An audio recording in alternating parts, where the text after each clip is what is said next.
to be a millionaire or some kind of petty bourgeoisie anytime you live in here.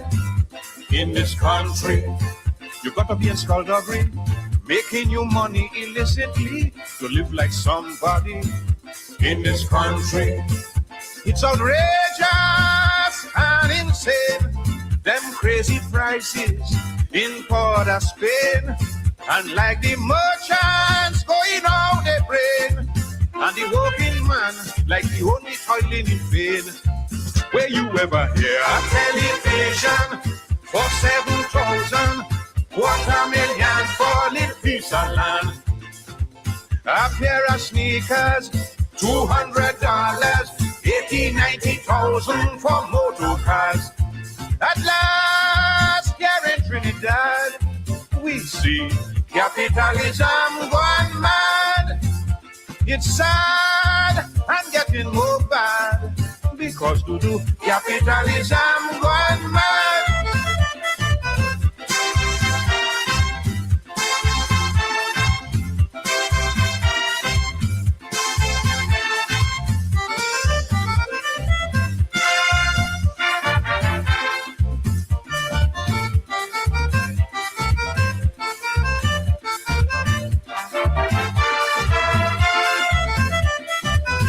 Provide for your family today on your present salary is an impossibility. In this country, so many bills to pay, there is no conceivable way to save for a rainy day. In this country, avariciousness, to be precise, is why every damn thing so overpriced. Big business making everybody feel government give them an open license to steal. Would you believe me? One nylon panty is $19.90, $20 for some baby milk. The cheapest jersey costs over 60, 200 and change a yard, but still it's hard here in Trinidad. Lord have mercy, capitalism gone mad. It's sad, things getting more bad. Oh Lord, capitalism gone mad.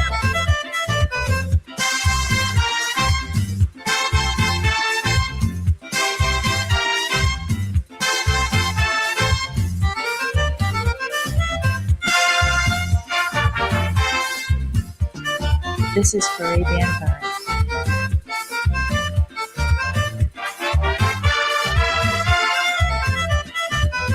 To buy a pack of cigarette, just leave you with a hole in your wallet, and money is so hard to get. In this country, necessity or luxuries, it doesn't matter what the item is, they're charging anything they please.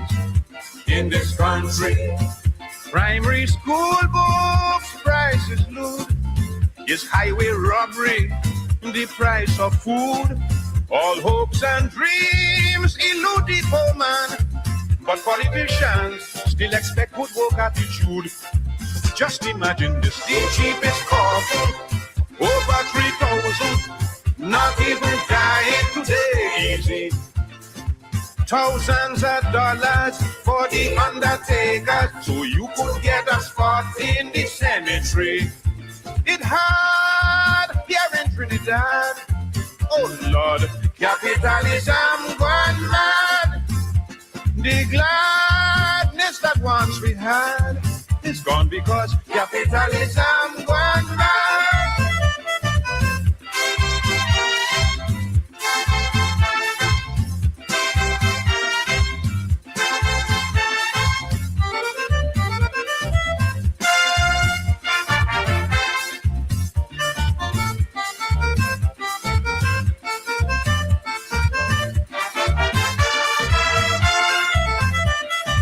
You got to have heavy contact, know how to move up in society to make any kind of impact. In this country, you got to know how to chip the feel, how to scheme and swindle properly, perfect the art of wheel and deal. In this country, I say survival in this land isn't easy for no man. With unemployment and high inflation, Some of we go dead before the end of this recession. Where the hell is this? Some mango chuli costing $3.50, $40 for one watermelon. Half your salary for fish, meat, and poultry. Time you buy greens, all your money gone. It's hard here in Trinidad. Lord have mercy, capitalism gone mad. It's sad and getting more hard. Lord, capitalism gone mad.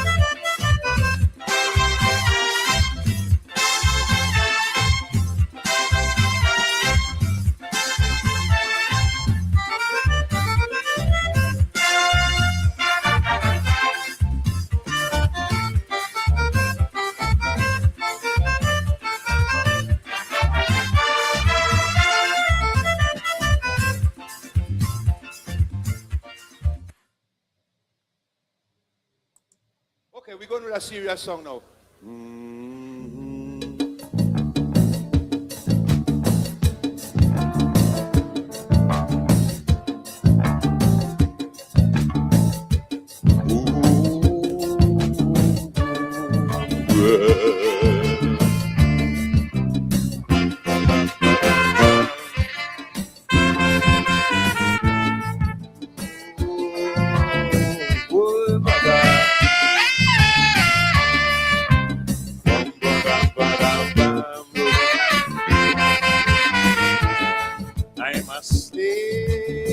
From a land so far, I was caught and I was brought here from Africa. I'm a slave from a land so far. I was caught and I was brought here from Africa. Well, it was lips like fire from the white slave master every day. I down on my knees, weeks and weeks before we crossed the seas to reach in the West Indies. And then they make me work. Yes, I work. I said I work. And I work. Good Lord, no pay. I toil, Toil hard each day. I'm dying.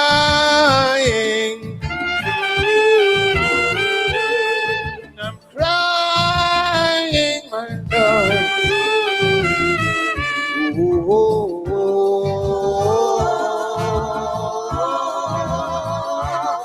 Well, Lord, I want to be free.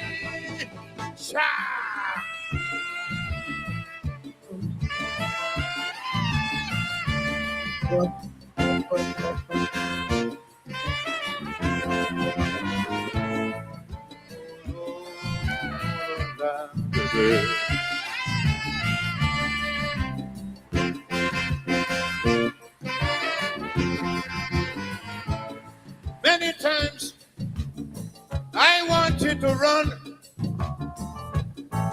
but the English slave master standing there with the gun. Oh, I know he gonna shoot to kill. So I stay and I pray, but I plan it still. Yes, I study night and day how to break away. I got to make a brilliant escape. But every time I think about the whip and them dogs, my body that start to shake. He make me work. Yes, I work. I said I work. Yes, I work. Oh Lord, don't pay. I toil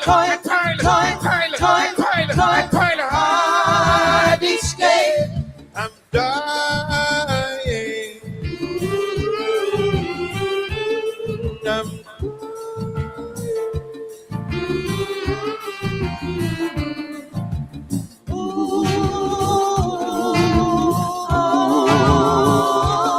Oh Lord, I want to be free.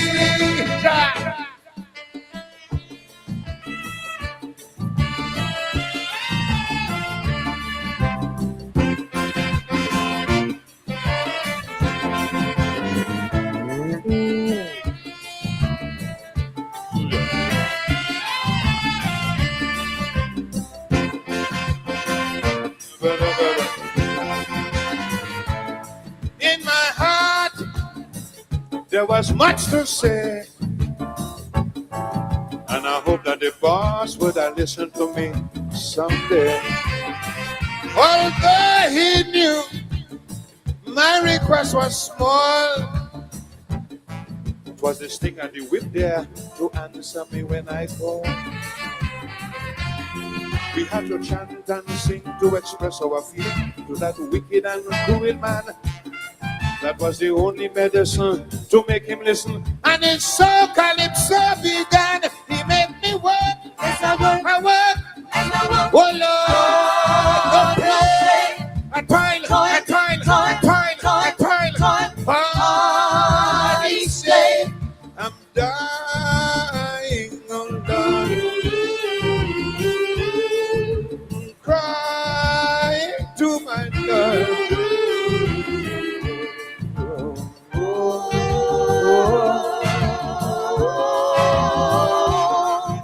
Well, Lord, I want to be free, my God.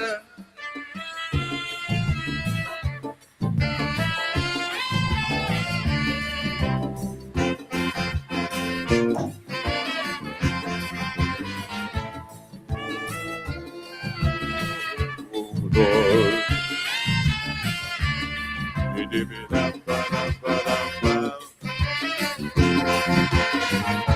And then times change in so many, many, many ways. Till one day, somebody said, free the bloody slaves. I was then put out on the street. I had no clothes, I had no food, I had no place to sleep. Lord, I had no education, no particular ambition. This I cannot conceal.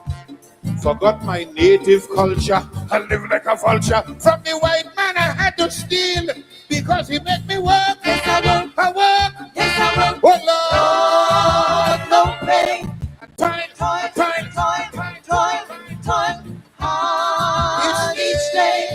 I'm dying.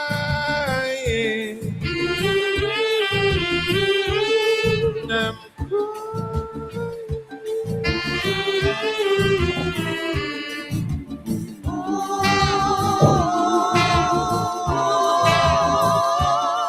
oh Lord, I want to be free.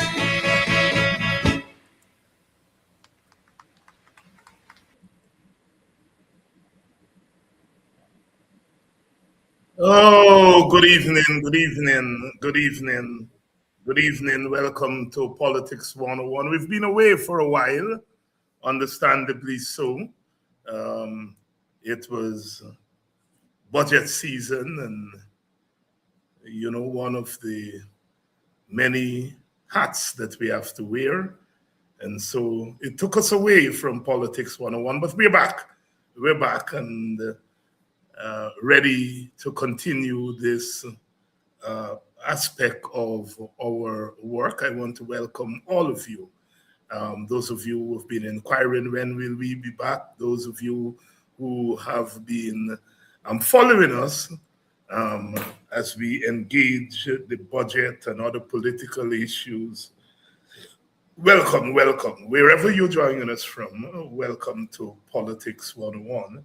Those of you who join us from Berbice, either side of the river, whether it is on the eastern side of the river or the western side of the river, welcome. Welcome to all those of you who are joining us from Demerara, the banks, the coast, welcome. And those of you further afield, the Region 7, Region 8, Region 9, Region 10, Region 2, Essequibo Coast and the islands, wherever you're joining us from.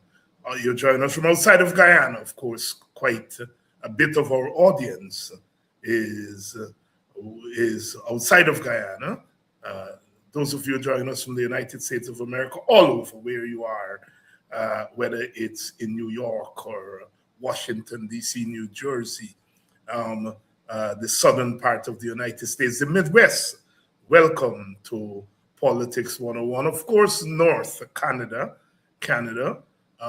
welcome to all of our viewers who are joining us from up there. And of course, those of you in Europe, especially England, the United Kingdom, Great Britain, whichever of those names you use, welcome. I know it's late there, it's not good evening, it's good night, perhaps getting into the morning there. So we salute you for staying with us this late. Welcome. Those of you who are joining us from the Caribbean, Barbados, Antigua and Barbuda, St. Lucia, St. Vincent and the Grenadines, Grenada, and Carriacou, Martinique, Petit Martinique, sorry. Those of you who are joining us from Dominica, Montserrat, I know there are quite a few Guyanese there.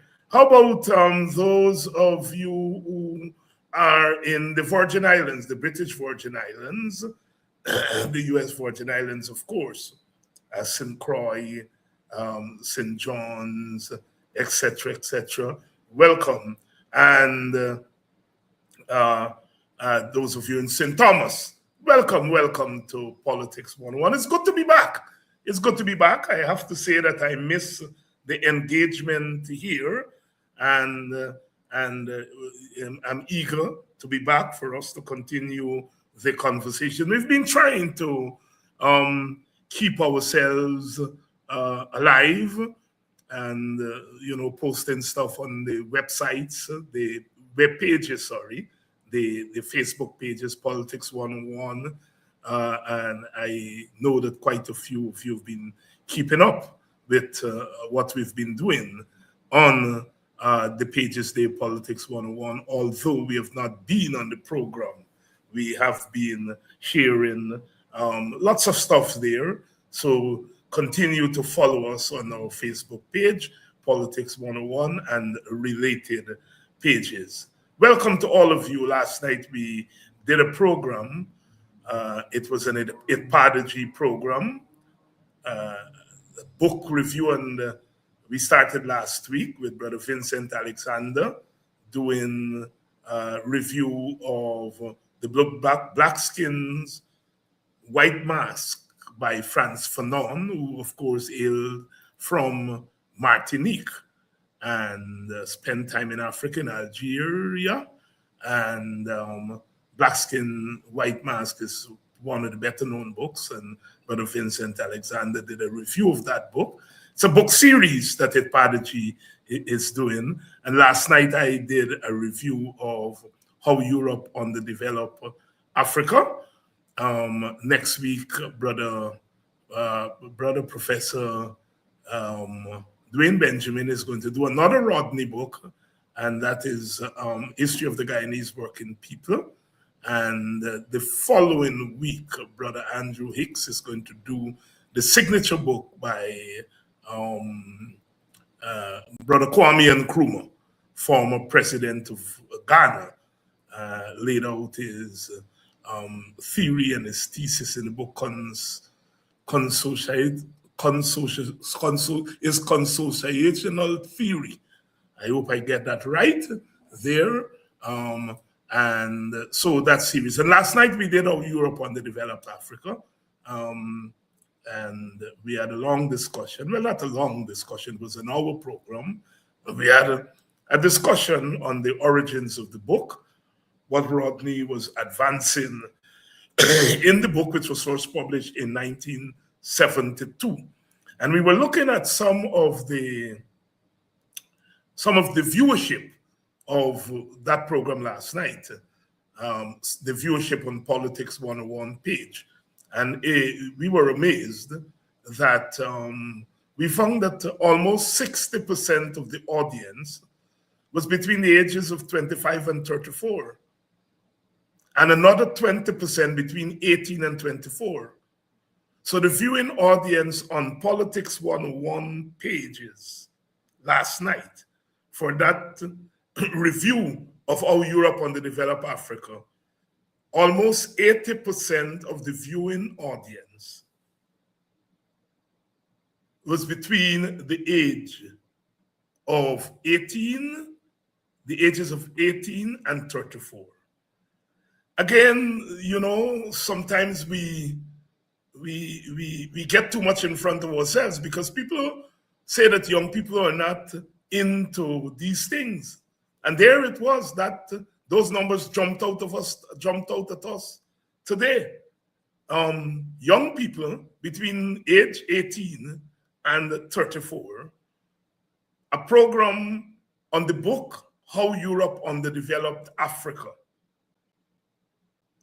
Having that young audience, 80% of the audience, 80% of those who viewed the program as of today, young people between 18 and 34.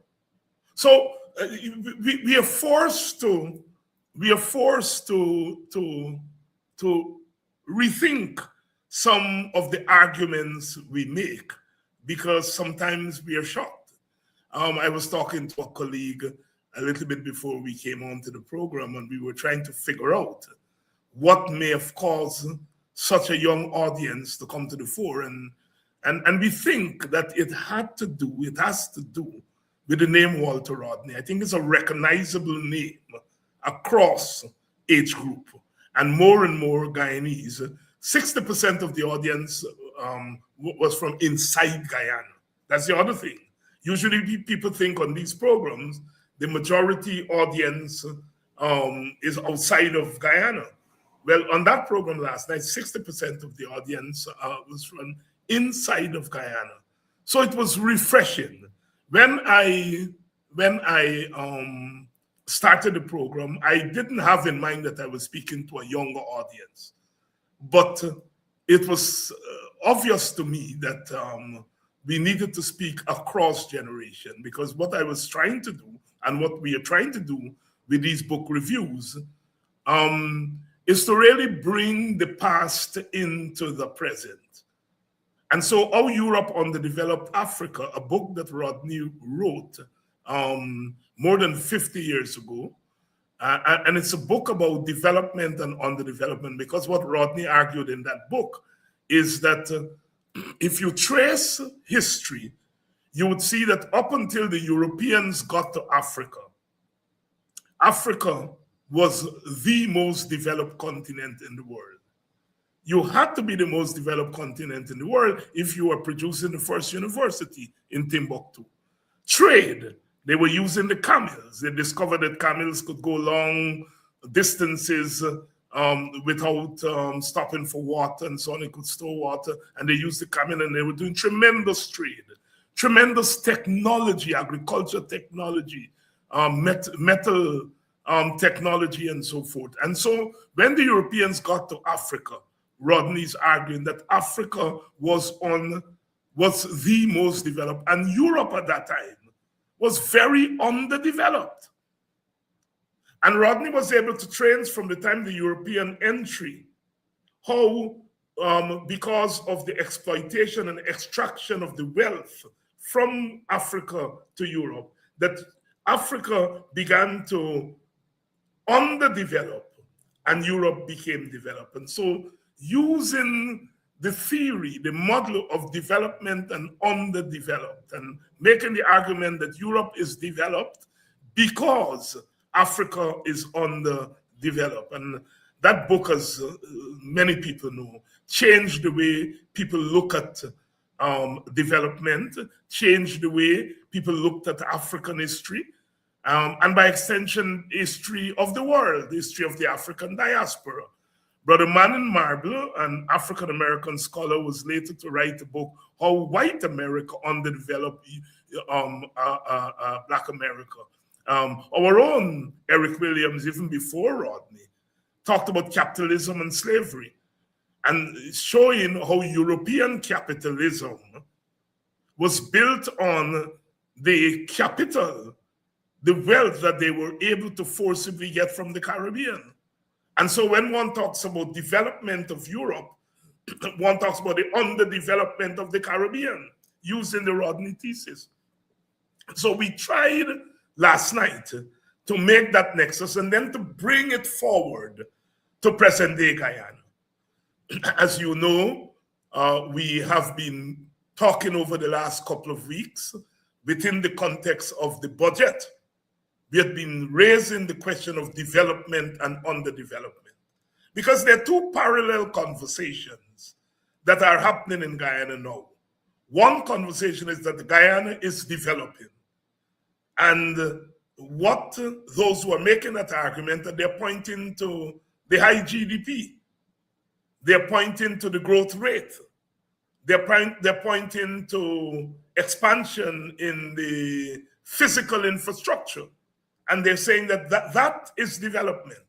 But then there is the other conversation, and that is the conversation that in the midst of this development that they're talking about, mostly by the government and sections of the private sector, there is an underdevelopment. We are citing the IDB report that says that 58% of Guyanese are living in poverty. That is, that they're living on $1,300 or $1,500 Guyanese dollars or less, and that 38% are living in abject poverty. They're living on half of that. And the mystery there is how, in the midst of this development, there is this underdevelopment, because poverty is a sign of underdevelopment. The government counters by saying that the data that IDB used was collected in 2016, 2018.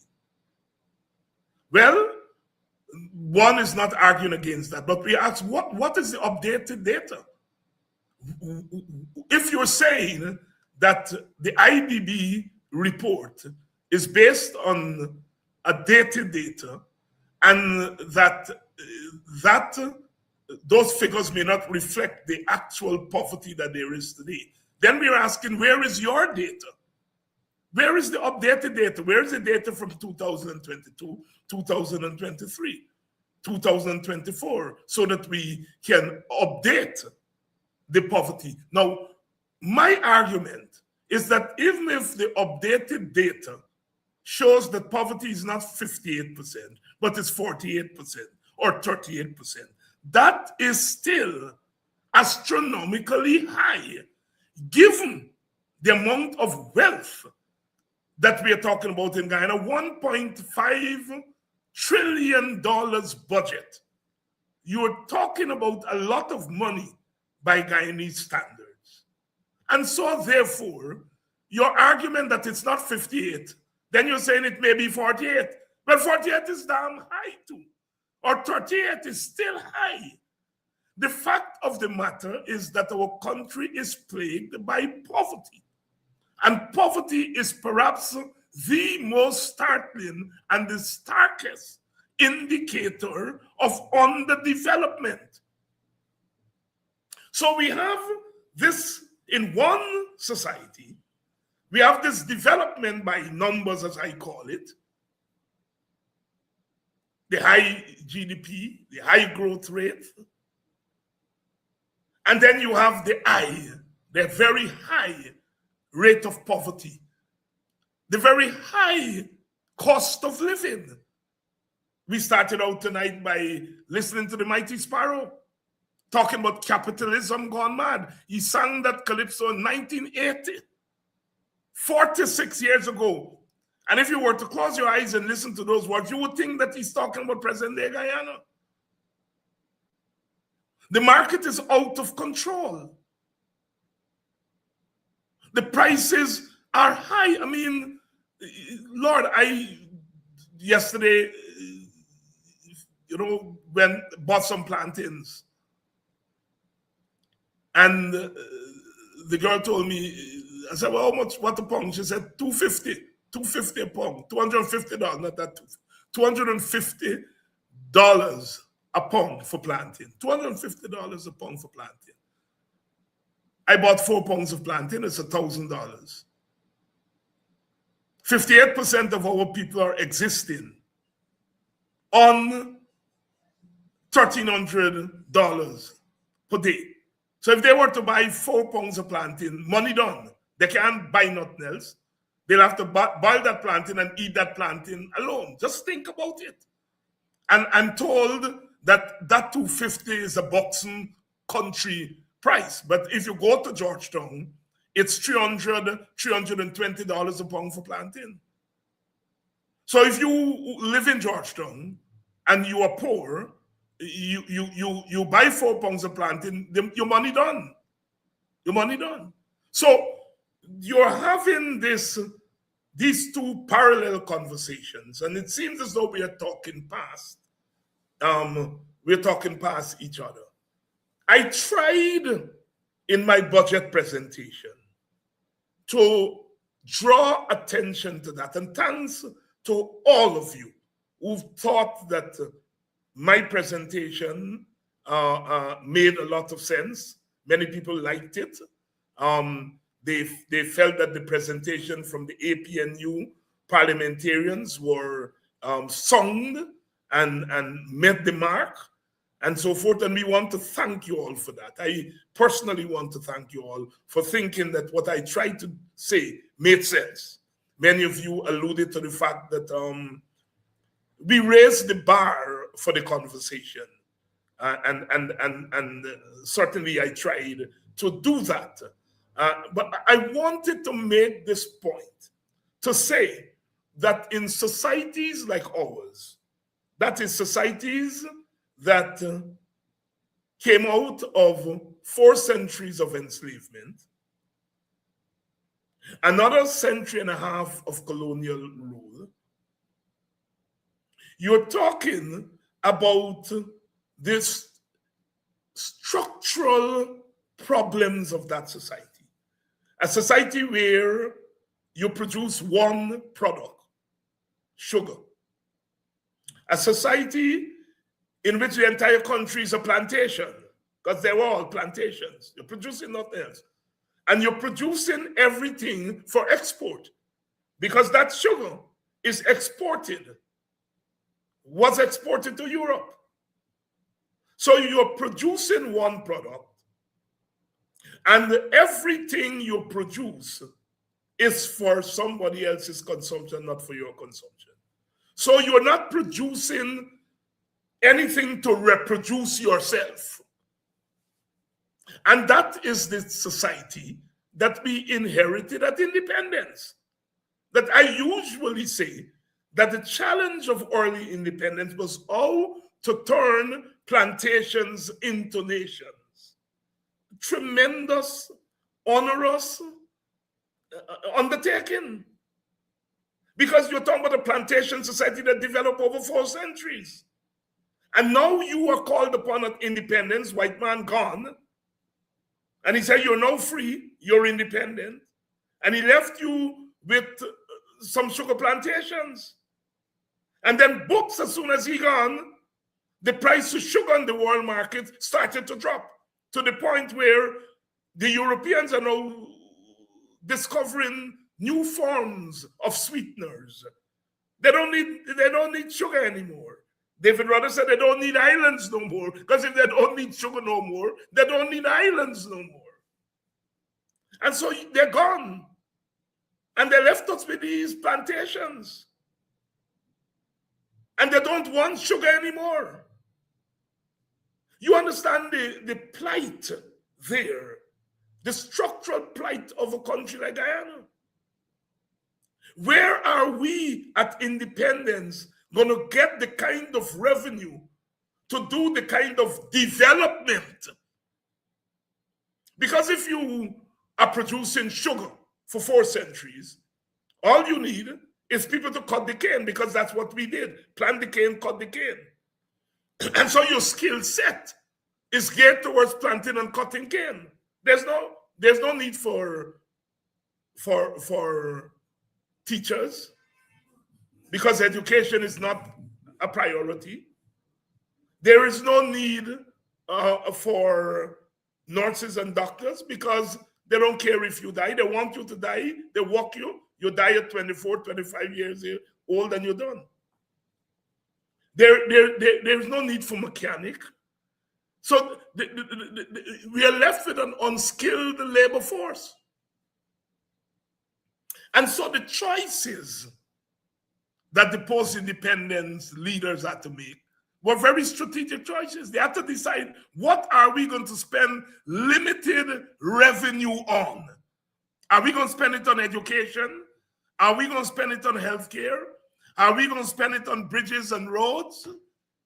What are we going to spend it on? Are we going to spend it on defending ourselves against Venezuela? They had to make some strategic choices because they inherited structural problems. And a lot of the Caribbean countries, including Guyana, decided, look, we are going to invest in education and healthcare. And, you know, we couldn't spend on the big network of bridges and all of that because the money was limited.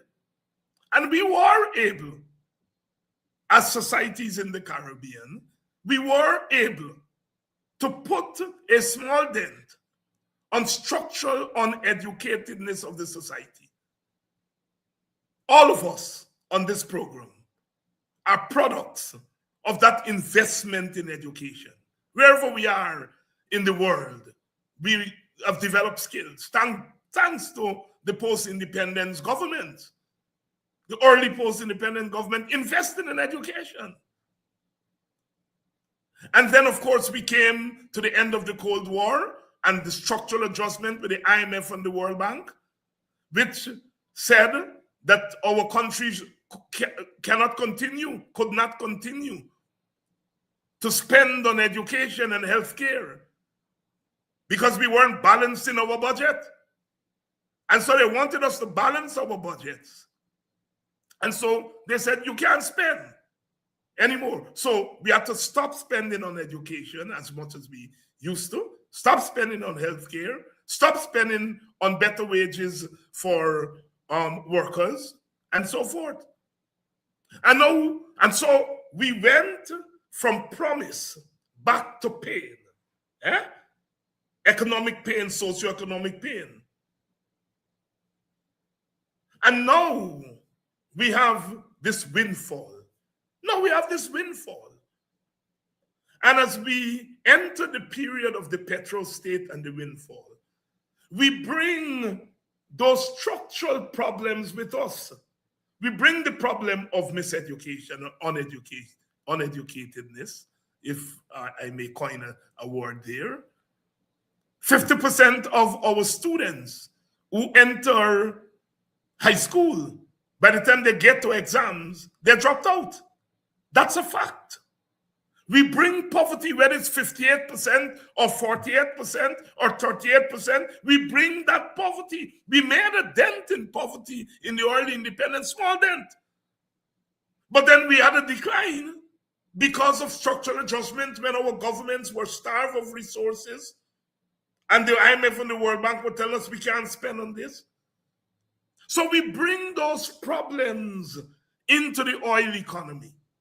So here we have these structural socioeconomic challenges, homelessness, something I raised with the Minister of Social Security during the budget, the consideration of the estimates. What is it that you're doing about homelessness, which is a big problem on our streets? In the midst of plenty, here we have homelessness. Those are all signs of underdevelopment.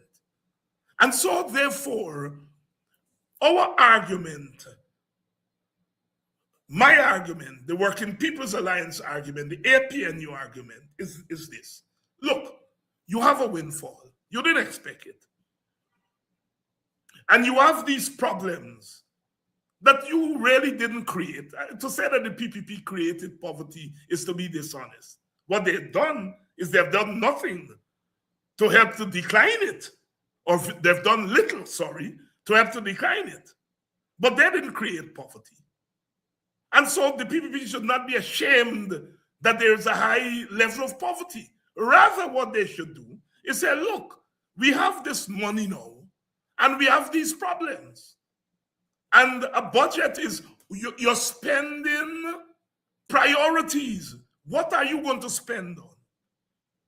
And are you spending just for the sake of spending, or are you spending as a form of investment?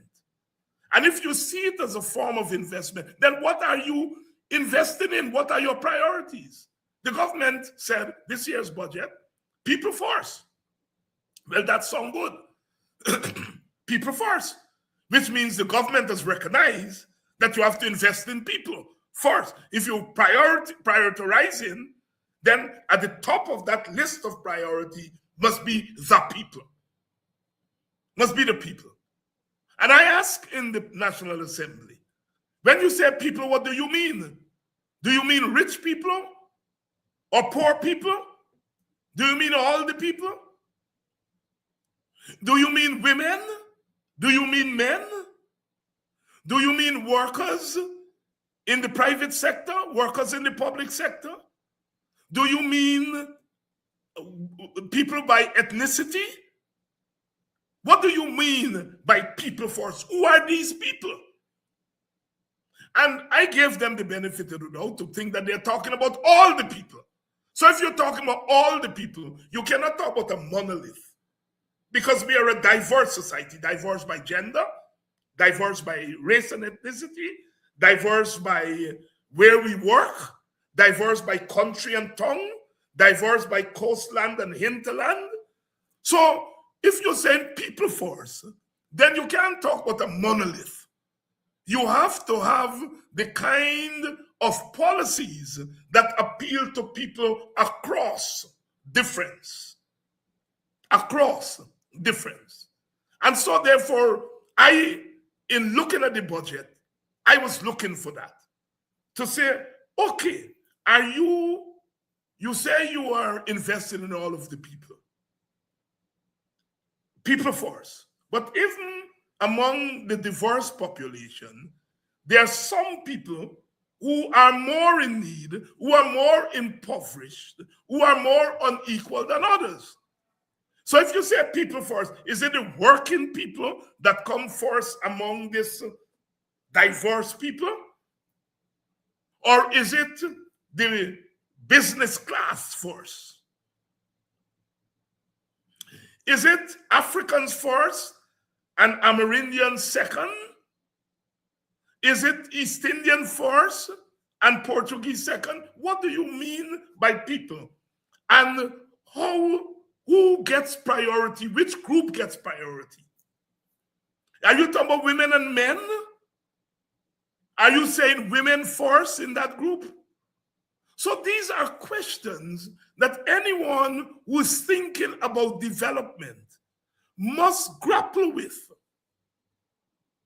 Are you looking at the poverty rate and saying this budget is going to invest in anti-poverty policies? If you think, as I do, as a number of us do, that poverty is the primary albatross around the neck of our nation, that if we get rid of poverty, then we get rid of so much. Poverty, shadows say poverty is hell. Poverty is shame. Poverty leads people to do all kinds of things that they would not normally do. And so if you were to get rid of poverty, you free the human spirit, first and foremost. You free the human dignity, first and foremost. And then in a material way, you give them the wherewithal to live as full human beings. Because after all, when we get up in the morning, we are reproducing ourselves. You get up in the morning, you got bathe. To bathe, you got to get soap. You got to get water. You got to brush your teeth. You got to get toothpaste. It costs to reproduce yourself. You go to work, you got to wear clothes. You got to buy the clothes. Depends on where you work. If you're a public servant, you can go to work with jeans and slipper. You got dressed nice, and so it costs. So on a given day, the average worker, the average citizen is spending money to reproduce themselves every day. And when you go out there, You are saying, here is what I invest in. This clothes that I wear costs so much. The toothpaste to brush my teeth costs so much. The toothbrush costs so much. The breakfast that I eat this morning before I come costs so much. My children, they got to go to, I get young children, they got to go to daycare. It costs so much. The clothes I wear cost so much. When you calculate how much it costs you, the worker, to get yourself ready to go in a government office to work, and you say, I've made this investment on myself, and I'm now coming here, I'm selling my labor to the government, my government. It is expected that you will pay me enough to take care of those things I have to spend all day. When I get to work, I got to eat lunch. That's an extra cost. Transportation. Even if I own my own car don't run on water. You got to buy gas. You got to maintain the car.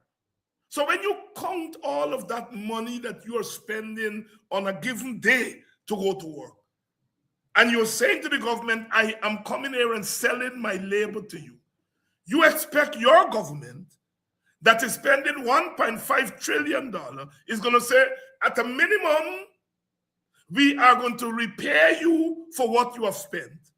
And then we are giving you enough for you to spend tomorrow and next week and so on to come to work. And when you think that the wages, the minimum wage is $102,000 in the public sector, $102,000. When you divide that by 30, or you divide it by 4 weeks per month, you're talking about $25,000 per week.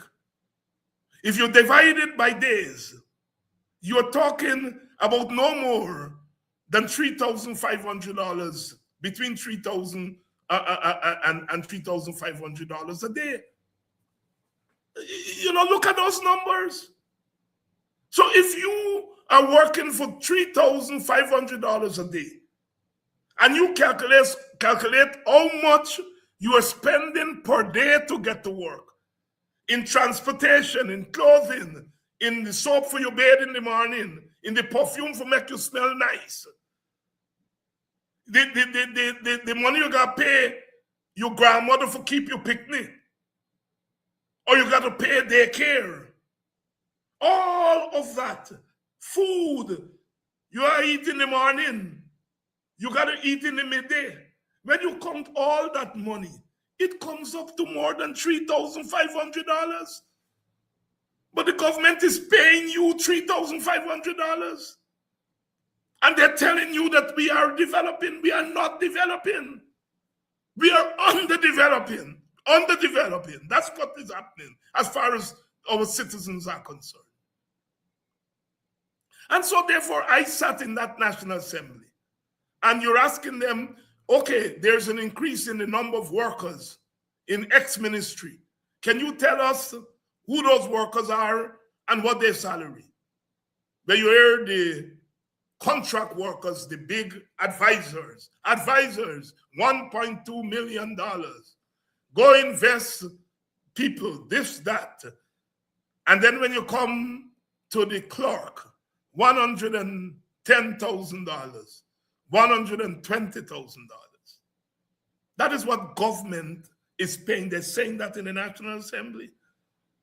The contract workers are paid the big money, big salaries, that goes into the hundreds, the thousands, 500,000, 600,000, some of them gone into the million.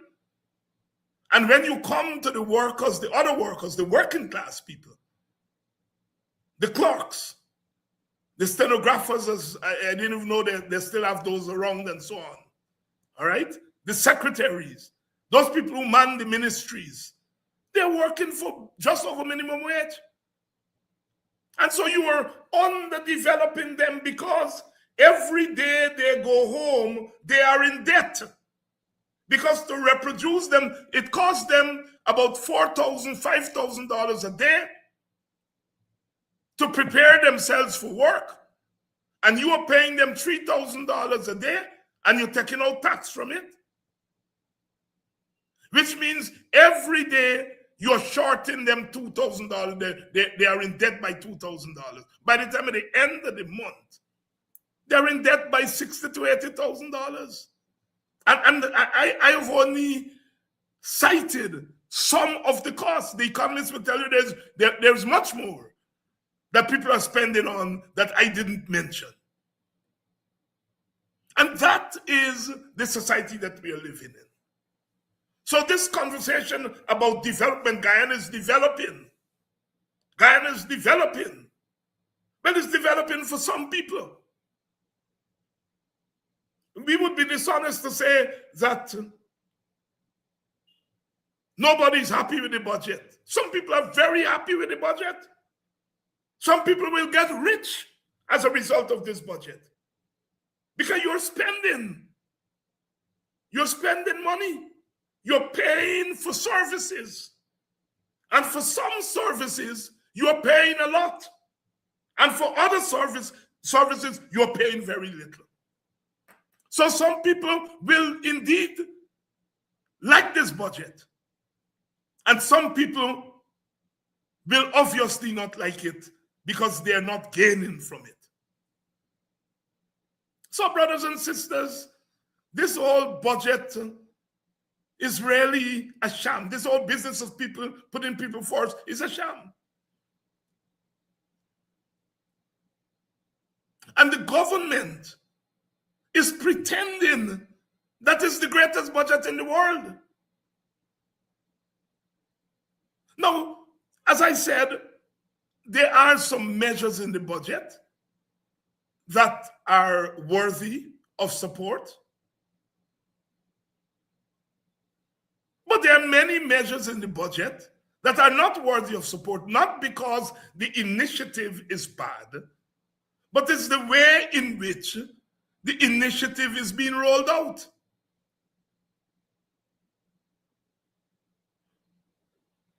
If you're raising the income tax threshold, that is good. But if you're raising it from $130,000 to $140,000, and all that's happening is 5,000 workers are not going to pay income tax, then that is not worthy. If you were raising it from $130,000 to $200,000, then it's worthy of support because you are raising the income tax threshold consistent with the high cost of living. But just raising it by $10,000 and the initiative is good to raise the income tax threshold. But to raise it only by $10,000, that bad. And so it's another initiatives in the budget. But it's the objective of the initiatives. People can say, you're raising old age pension. Good. You're raising old age pension by $5,000. Bad. Terrible.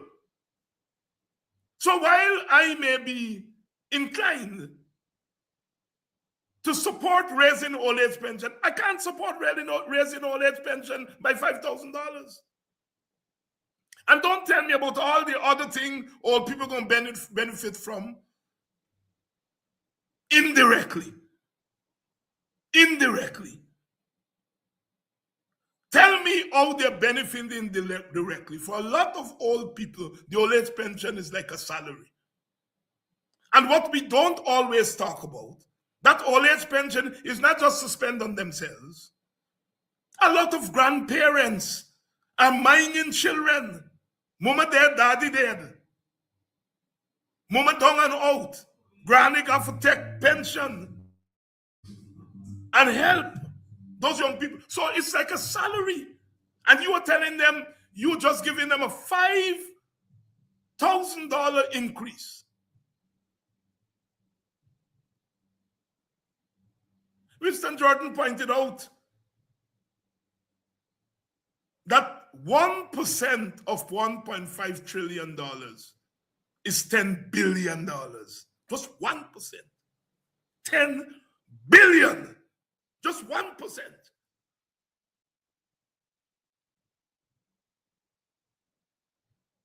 10% is 100 billion. Oh my God. If you take just 1%, 2%, 3%, 5%, and said this 5% is for all people, what I call yesterday's children, because our older people, our elderly people are yesterday's children. They were children yesterday. They were young people yesterday. They made the sacrifices for our country when we didn't have plenty. They worked for little because we didn't have plenty. They worked for little because we had little. Now you have plenty. You have to give them some reparations. You have to give them some compensation. You have to give them some back pay because they made the sacrifice. And all you're giving them is $5,000. The question, are you just thinking about numbers? Or are you thinking about how numbers can contribute to development of the human being or the underdevelopment of human being?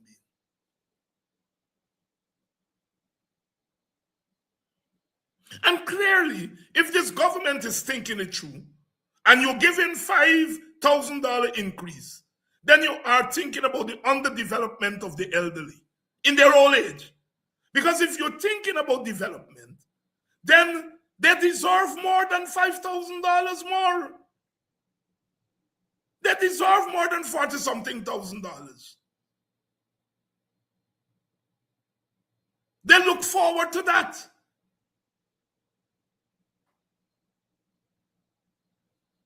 You know, you talk to people, you live in a village and people talk to you all the time, and even when people don't talk to you, you observe. And sometimes we take it for granted. What a couple $1,000s mean to people. If you were to raise old age pension by $20,000, as they had said that they were going to carry it to $60,000, do you know what a difference that would make? $60,000 is still inadequate.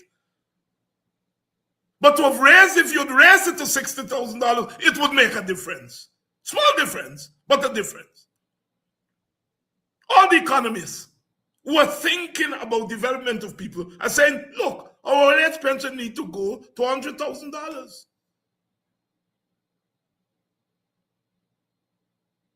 We have to deal with this question of the cost of living. The market determines prices. I was hearing chicken now is almost $500, $5,000, $500 pound.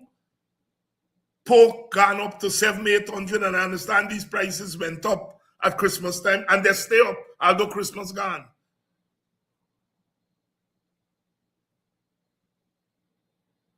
So by the time the poor buy 2 pounds of chicken or 2 pounds of pork, the money done. The money done. The prices go up and the prices stay up. So the market determines the prices. All right, good enough. But we put a government there to implement measures to keep the market from exploiting people. Now the person who is selling got to live. So if the person who's selling Ballanjay raise Ballanjay price by $100, they got to get an income too. The sellers have to get an income. So sometimes we are abusing the small vendor who's selling greens, raise the greens by a $50, a $60, we abuse them. But really, we ought not to be abusing them. The people we ought to be abusing is the government. Because when you go to the market and you cannot afford the prices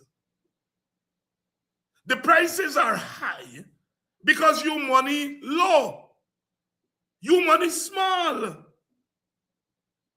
And so, in order to deal with the cost of living, we have to be able to control the prices in the market so that they're not exploitative.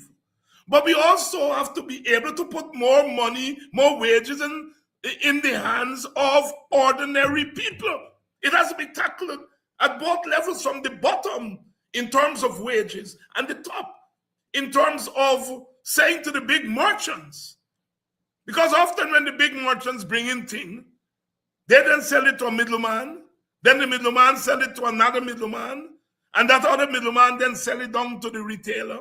By the time we go on and buy from the retailer, these prices are determined higher than the retailer, and we could scoff the retailers. But the retailers gotta make something. So the prices need to be controlled at the top. But very importantly, we have to put more wages in our people's hands. And this budget, I don't think it was a thoughtful budget.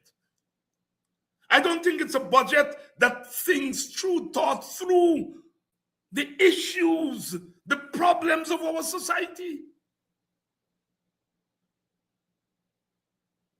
And you can tell when the comrades on the other side, on the government side, when they get up, almost all of them, and God bless them because some of them are very nice people. But when they get off the top of the budget, they start talking about the PPP manifesto and how great the PPP is. That the budget is more about political outcomes than socioeconomic outcomes.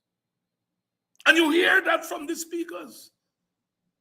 I had cause to question and to point out the difference between a manifesto and a budget. And some one of them say, I don't understand what I'm talking about. A manifesto is the promise of a party. With its limited gaze, the party is promising this when it gets into government. That manifesto is geared towards your, first of all, your base. You want to convince your base to vote for you. And so the gaze of a manifesto is limited, it is political. Once you get into government now, and you have to talk about spending priorities for the entire nation, then it's a different story. The PPP budget has nothing in there about reparations. The PPP's manifesto has nothing in there about reparations. Has nothing in there about the International Decade of the People of African Descent. That's not part of their gaze. But when you get into government, you have to deal with those issues. And so there is a place where manifesto stops and budget begins. The budget is a budget for the nation. A manifesto is a manifestation, a manifesto of a party. And so what disappointed me most about this budget was not the initiatives.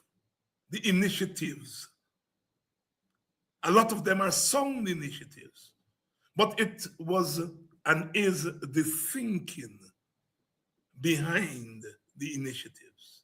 Because the thinking is reflected in the priorities. How can you say a budget is people first when 50.6% of that budget is infrastructure? Is infrastructure first? You may argue that people can benefit and will benefit indirectly from infrastructure. Yes, I grant you that. People will benefit from roads. People will benefit from bridges. But that benefit is limited. That benefit is contextual.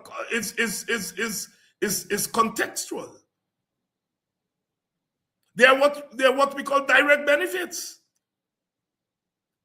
And you have to divide your revenue evenly, equitably between the direct and the indirect. And we don't see that in the budget. And so when people ask, did the opposition not see anything in the budget to support? Of course, there are initiatives in the budget that are laudable. But a budget has to be seen in its totality. A budget has to be seen in its objective, its outcomes. And you may support an initiative, but you do not support the outcome of the initiative that the government is looking for. And so it's easy to say, is there nothing in the budget that you can support? It's easy to ask that question. And I will ask the question of the government side, is there nothing in the budget that you all see from that side as bad? So you are asking us if there's nothing we see in the budget that is good. And we are asking you, I'm asking here tonight, is there nothing in the budget that you all see is bad? So, sisters and brothers, we are in serious times, as the title of our program tonight says. We are living in serious times. I've said that I fear for this country. And my fear is that what we are doing now will have consequences for 20, 30 years from now, when oil will no longer be king, when the society would have moved on. But the society would move on bearing the burdens that we are putting on the society today. The inequalities that we are reinstituting in the society will manifest itself, will manifest themselves 20 years, 30 years from now. Last night on the program on Walter Rodney's How Europe Underdeveloped Africa, somebody asked about where African Guyanese, and this is Black History Month, where do we stand in all of this? There's the underdevelopment of the poor in Guyana. But because the Black poor brings with it certain structural problems that are germane, certain structural problems that are unique to African Guyanese. Of course, their structural problems that are unique to Amerindians, to East Indians, the East Indian poor, the Amerindian poor, the African poor.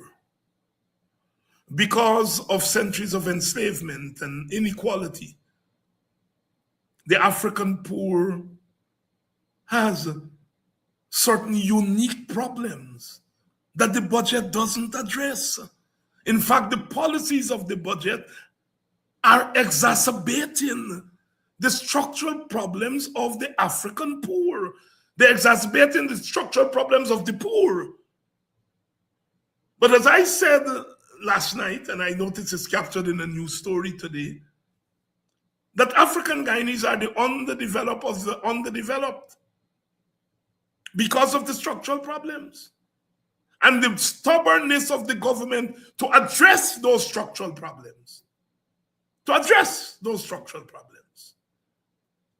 When I raised the question of reparations and the subvention for Padaji, the people who went off the loudest were the African Guyanese in the PPP. It was quite a horrible, shameful display. Some of the Indian PPP people were looking at them as if they're crazy. If you hear how they went off on me. Brother Kwame McCoy, who spoke after me, told me that I only represent one class of people and one kind of people. I made it into Georgetown because some friends were here and I had to take them around a little bit on Saturday when I got some time. And one lady came up to me and she said, I hear Kwame tell you represent one class of people and one kind of people. And she said, finally, they give you your due recognition that you represent people. God, the incisiveness of our people is something else. And the one class of people and kind of people Brother Kwame was talking was black people. And I have no shame in representing black people. They're trying to say I ought to be ashamed to represent black people. I am not ashamed. I am one of 65. Well, it's more than 65 because the PPP get 4 other members there, technocrats. I think 4 of them. So they get 40, we get 29. So I think it's 69 or 70 members. I have no shame that I am one of 70 that mustered the courage to raise the issue of the plight, the particular plight of almost half of the population. It's mind-boggling that one of 70 has the courage. The other 69 didn't muster the courage to go there. I am sure opposition parliamentarians I know on our side would love to go there. But they're not going to go there because as soon as I went there, racist, David Hines is a racist. He only think about one black people. What black we give in our programs benefits to all people. And they went off. But I said then, and I'm saying it again tonight, I have absolutely no shame in being one of 70 representatives of the people in the National Assembly to raise my voice, to appeal to the government in the age of plenty, relative plenty, to remember that there are unique challenges of African Guyanese that should be addressed in a spending plan. After all, our Amerindian brothers and sisters, I am so impressed with them. Amerindians on the government side, Amerindians in WIN, Amerindians in APNU, and they're arguing not whether there is something in the budget for Amerindians. They're arguing how much more Amerindians should get. God bless them. I love them. That is how it should be. But you ask the question, why Amerindians can advocate for their own and not be called racist. And as soon as an African advocate for Africans, he's called a racist. Guyana has to answer that question. Guyana has to answer that question. The United Nations has recognized that question by dedicating 2 decades to people of African descent. They said black people need recognition.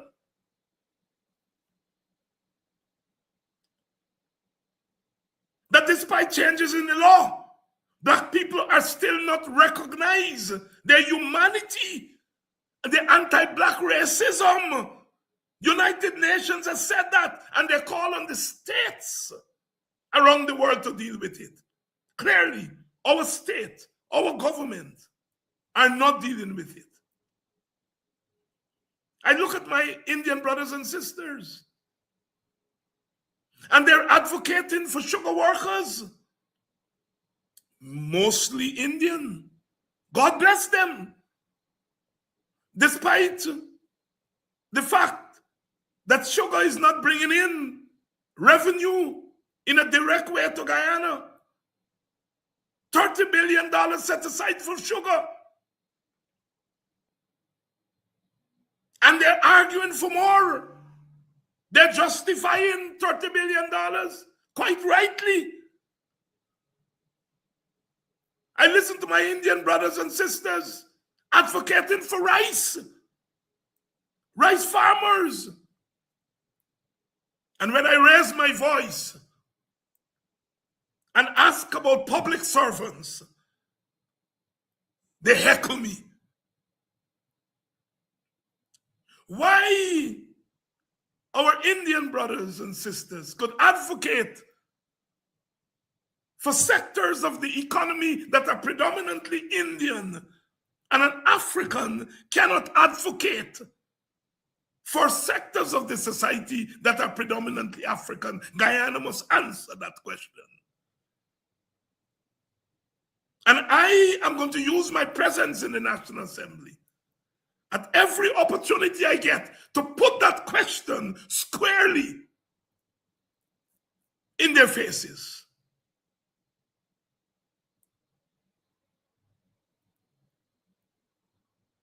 Squarely in their faces. It's an injustice to people of African descent. We're not asking, I am not asking for more than others. Yes, there are policies, what we call one tide lift all. There are policies that lift all races.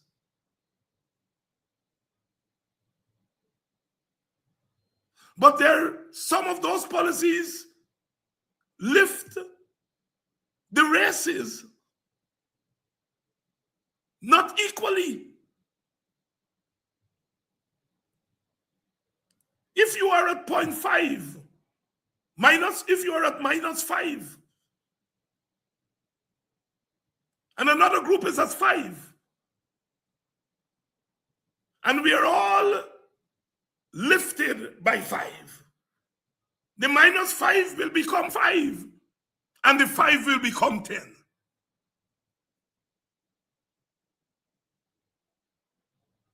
But if we take into consideration that the -5 is there not because of their fault, we would also implement policies to bring the -5 up to where the 5 is. And that is all we are asking for in a country that we have slaved for. And the black people on the PPP side were the loudest in heckling me.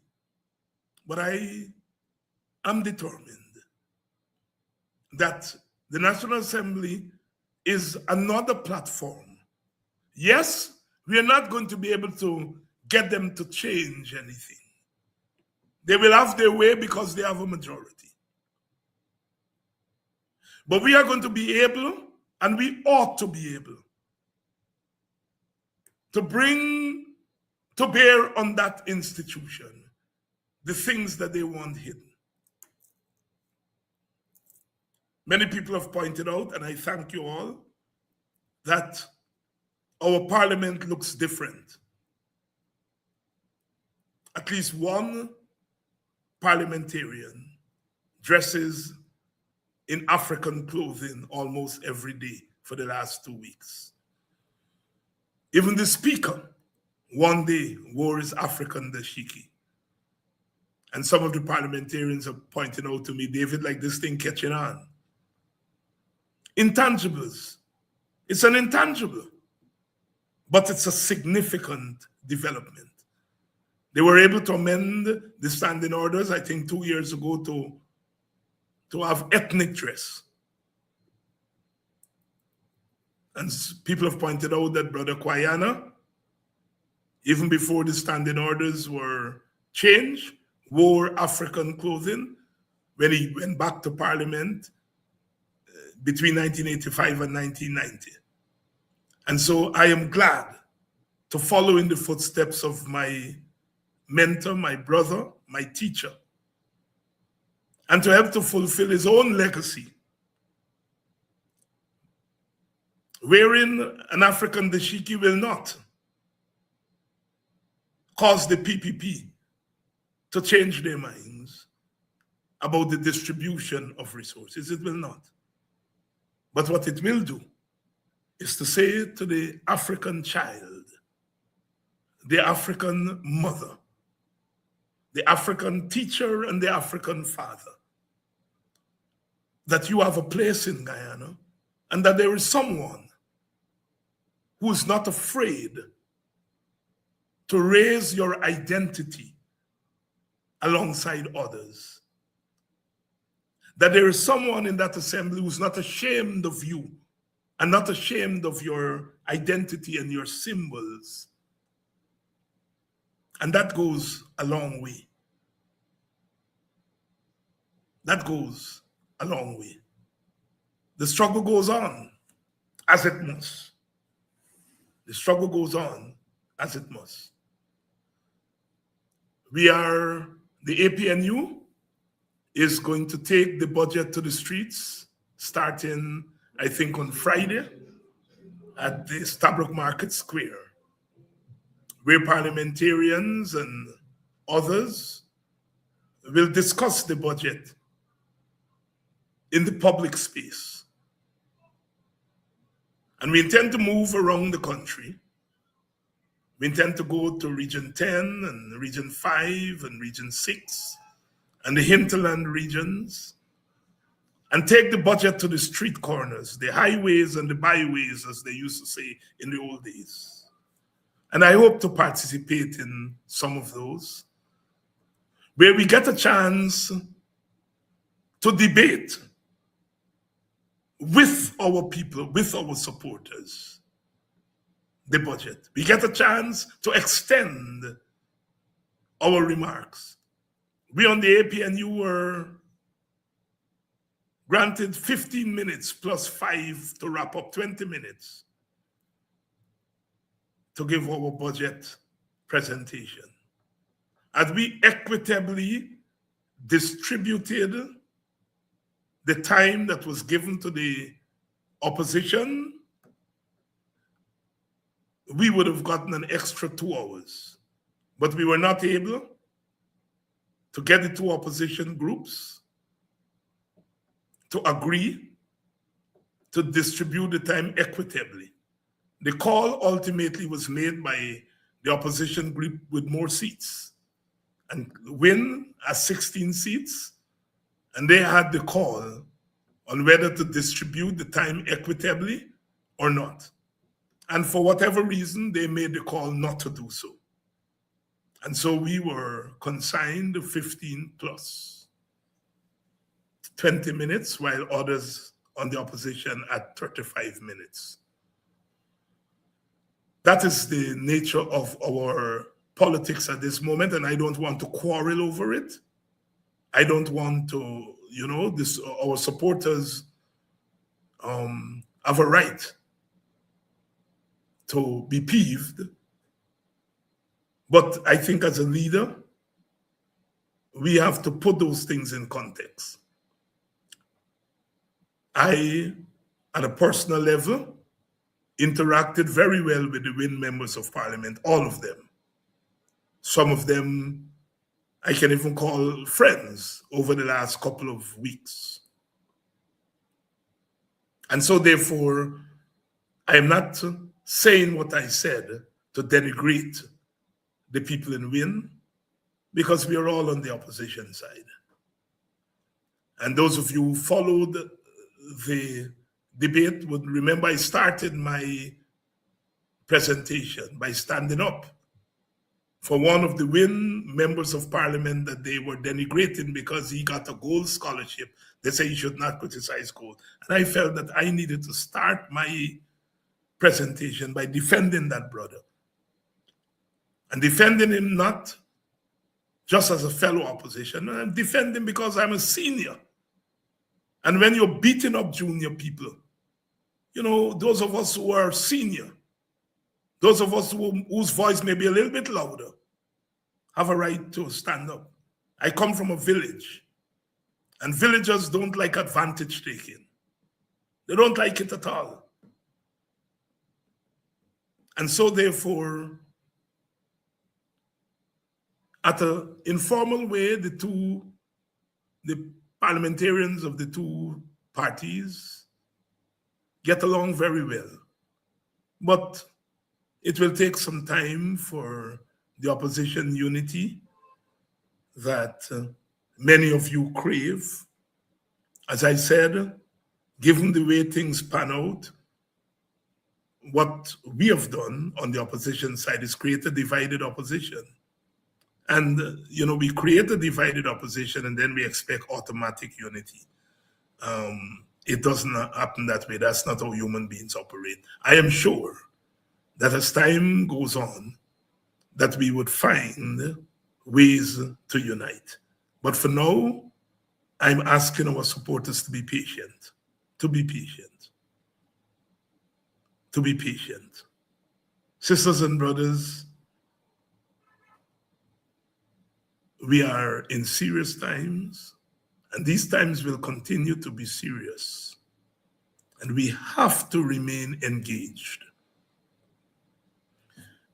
We have to recognize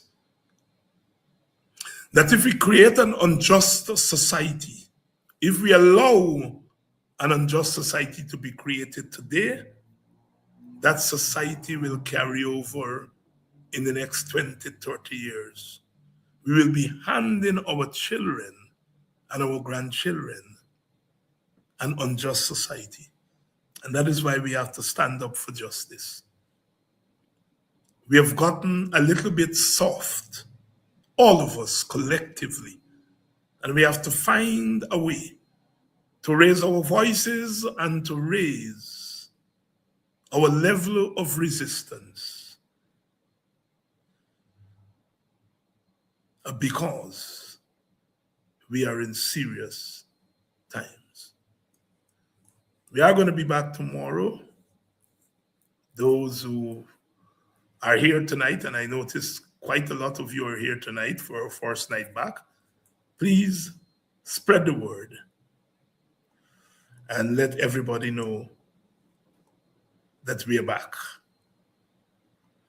And we are going to continue to bear witness. We are going to continue to give voice to those whose voices may be muted by fear, muted by the desire not to rock the boat, because discrimination is alive and well in Guyana. But we shall overcome. We shall overcome. We must overcome.